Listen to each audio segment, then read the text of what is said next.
Joint বা যৌথ অ্যাকাউন্টের টাকা কে তুলতে পারে? এমন অনেক সময় হয় যে পরিবারের দুইজন অথবা দুই বন্ধু অথবা ব্যবসায়ী দুইজন মিলে একটি যৌথ অ্যাকাউন্ট ক্রিয়েট করে। এই যৌথ অ্যাকাউন্টে কিন্তু দুজন বা তিনজনের যৌথ স্বাক্ষর থাকে এবং এই স্বাক্ষর কার্ডে কিন্তু স্পষ্ট করে লিখে দেওয়া থাকে যে এই অ্যাকাউন্টের টাকা কার কার স্বাক্ষরের মাধ্যমে উঠানো যাবে।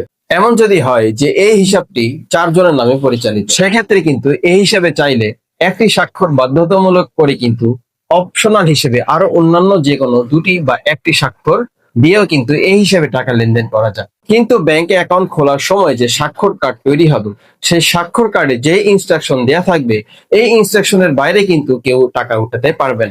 অর্থাৎ আপনি যদি দুইজনের নামে যৌথ অ্যাকাউন্ট করেন, সেক্ষেত্রে স্বাক্ষর কার্ডে যদি দুইজনের ইনস্ট্রাকশনে উল্লেখ থাকে, তাহলে কিন্তু একটি স্বাক্ষরে এই অ্যাকাউন্টে টাকা উঠানো যাবে। কিছুদিন আগে একজন গ্রাহক দেখলাম যার ওয়াইফের সাথে তার যৌথ অ্যাকাউন্ট রয়েছে এবং সে এসে দাবি করছে যে সে একটা স্বাক্ষর দিয়ে টাকা উঠাতে চায়। ব্যাংক কর্তৃপক্ষ কিন্তু কখনোই এই যৌথ অ্যাকাউন্টের ক্ষেত্রে একটি স্বাক্ষরে কিন্তু টাকা উঠাতে দিবেন। বিভিন্ন ধরনের সরকারি বেসরকারি প্রতিষ্ঠান এবং এনজিও রয়েছে, তাদের অ্যাকাউন্ট গুলো কিন্তু এই যৌথ স্বাক্ষরে পরিচালিত হয় এবং স্বাক্ষর কার্ডের যে ইনস্ট্রাকশন বা নির্দেশনা, এই নির্দেশনার বাইরে কিন্তু এই যৌথ অ্যাকাউন্ট থেকে টাকা উত্তোলন কখনোই সম্ভব নয়। আপনাদের কারো কি ব্যাংকে যৌথ অ্যাকাউন্ট আছে এবং কখনো কি এই ধরনের সমস্যায় পড়েছেন?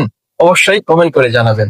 আমার এই ভিডিওটি ভালো লাগলে অবশ্যই সবার সাথে শেয়ার করে দিবেন এবং পাশাপাশি আপনি যদি ফেসবুক থেকে দেখেন তাহলে আমার রায়হান ব্যাংকিং সলিউশন পেজটিকে ফলো দিবেন এবং ইউটিউব থেকে দেখলে আমার এই চ্যানেলটিকে সাবস্ক্রাইব করে রাখবেন।